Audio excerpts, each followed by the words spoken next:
Selamat siang Abot TNG. Kami berkesempatan khusus nih di Klinik Jiwa RSUD Kabupaten Tangerang bersama dengan Dr. Jeb Mustopo Batiar. Ini ada yang menarik nih di tahun politik, banyak pemilihan selain pilpres juga ada pileg ya, pemilihan legislatif yang banyak diikuti orang. Nah, kita mau tahu nih di sini penampungan caleg yang stres karena gagal lolos ya. Gimana dok? Sehat dok? Apa kabar? Alhamdulillah sehat. Bisa dijelaskan dulu nih, ini pelayanannya seperti apa nih, klinik jiwa gitu? Oke ya, jadi kita klinik jiwa ini sudah lama, dari saya tahun 2009 di sini. Ya, kita menerima pasien-pasien dari berbagai daerah ya, khususnya Tangerang dan sekitarnya. Dari Jakarta juga ada, tapi sebagian besar dengan menggunakan fasilitas BPJS ya. Jadi kalau pasien mau berobat ke sini, mereka mendaftar dulu di bawah ya, terus mereka didata di komputer, kita udah ada sistem medical record, terus mereka dipanggil satu-satu. Sistemnya seperti itu ya. Nah, di rumah sakit ini kita sudah ada klinik baru, klinik Wijaya Kusuma. Yang di belakang. Ya, belakang itu khusus untuk yang swasta. Bisa terima ya, seperti kayak rumah sakit pemerintah lain kan, ada yang swastanya. Nah, itu lebih private dia. Ya. Itu. Jadi kalau memang mau lebih private, kita bisa ke arah sana. Yang pelayanan jiwa ini? Pelayanan jiwa, semua ada, penyakit dalam juga ada. Umum lah ya? Ya, umum ya gitu. Oke, kembali ke topik nih dok nih. RSUD sendiri katanya sih udah mempersiapkan sih ini tahun politik gitu kan, ada pileg juga selain pilpres gitu kan, ada penanganan caleg gagal karena stres gitu. Iya. Jadi saya udah koordinasi sama manajemen, khususnya Wadir pelayanan, ya kan, dia menyerahkan ke saya. Ya. Jadi waktu itu kita udah ngomong, jadi kita siap apabila ada calon legislatif yang gagal terus mengalami masalah kesehatan jiwa, ya, apapun bentuknya pokoknya kita siap menerima untuk memberikan pelayanan kesehatan jiwa, mengobati, ya kan. Nah, kita sudah menyediakan fasilitas ini, ya, dan fasilitas rawat inap, tapi bentuknya untuk yang ringan dan sedang aja. Kalau sampai berat sekali, halusinasi segala, kita kirim ke rumah sakit jiwa yang ada perawatan khusus. Di Grogol tuh, lebih berat, ya, yang lebih berat, ya, gitu. Oh, di sini baru ringan ya? Kita yang ringan sedang aja, ya, yang seperti keluhan susah tidur, ya, cemas, ya, merasa kehilangan dan sebagainya, ya, atau keluhan-keluhan somatik juga bisa ya. Misalkan dia ada merasa pusing, berdebar-debar, lambung mual, ya. Nah, itu kan bisa terjadi tuh ya, kalau kegagalan itu kan. Nah, kita siap mengobati. Biasanya apa curhatan caleg-caleg stres nih yang gagal? Rata-rata seperti itu, nggak bisa tidur, kekecewaan ya, terus ada mual ya, debar-debar, cemas, kadang sampai depresi, seperti itu. Ya, itu kan udah jiwanya udah kena ya. Apa misalnya dia udah terlalu banyak modal atau bagaimana, pengharapannya tinggi misalnya? Pengeluarannya udah banyak, yang sudah dikorbankan. Kalau yang benar-benar caleg ya, kan ada kan caleg kan yang cuman memenuhi kuota saja, ada tuh, ya kan, ada, ya kan. Nah, kalau yang benar-benar tuh benar-benar mengeluarkan biaya dia pengorbanannya, ya kan. Ternyata kalau misalnya gitu kan pada kekecewaan. Mereka cerita misalnya udah habis biaya berapa miliar gitu, tapi nggak kepilih. Iya, bisa ya, atau nggak sesuai harapan dia, ya kan.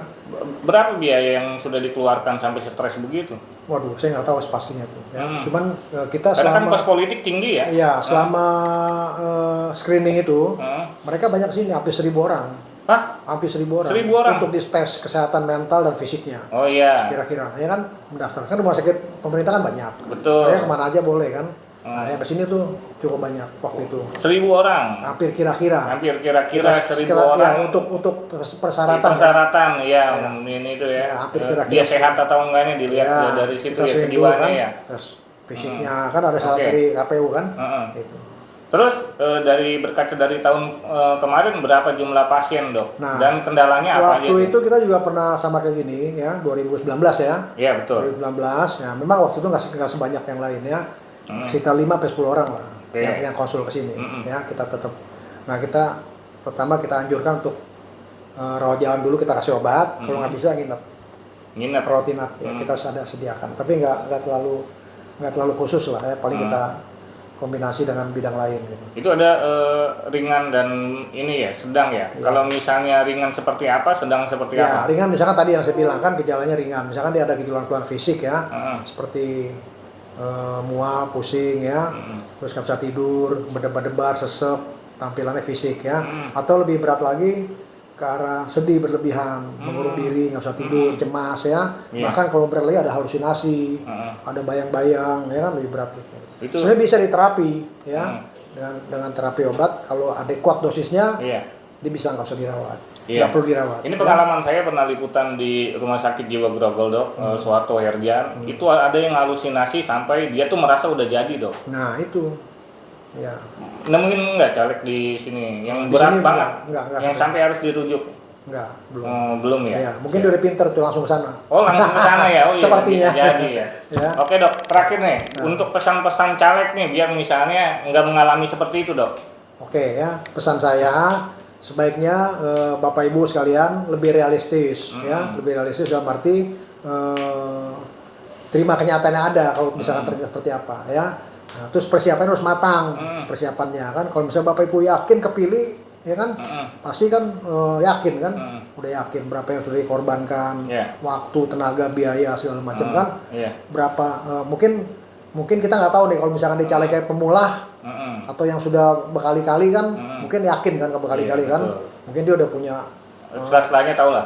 Udah tahu ininya apa pemilihnya ya kan, wilayahnya udah, konstituen udah jelas kan. Tapi kalau yang baik pemula ini nih yang biasa nih, pemula. Oh ini biasa caleg stres tuh pemula? Biasanya pemula yang kecewa itu ya kan, yang baru pertama nyalek nih kan, gitu. Nah itu ya anjuran saya lebih realistis ya. Terus tidur yang cukup, pola hidup sehat ya, nggak usah begadang-begadang segala macem ya, itu mempengaruhi ketegangan dia, ya kan, gitu. Pola hidup sehat, pola makannya juga harus baik ya, jangan makan yang merangsang emosi, yang merangsang. Contohnya makanannya apa itu yang merangsang? Ya misalkan dia minum kopi, ngerokok banyak, ya kan, minum apa, nggak tahu kan, alkohol atau apa kan, bisa aja kan, kita nggak tahu kan. Nah itu kan menimbulkan ketegangan, ya kan. Mempengaruhi kan, gitu. Harus hati-hati ini ya. Jadi persiapan harus matang gitu. Nih, Dokter Jet, kita buat TNG punya follower 1,2 juta, closing statement buat edukasi masyarakat juga biar nggak milih caleg yang jiwanya kayak terganggu, gimana tuh? Oke, jadi gini, memang caleg-caleg ini kan mereka di screening secara fisik dan mental, ya kan?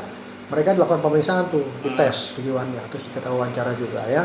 Nah kadang-kadang ada hal-hal yang seringkali nggak terdeteksi memang, nggak terdeteksi ya. Nah untuk itu masyarakat harus dipandai, ya, dipandai menilai bibit bobotnya dari caleg ini, ya.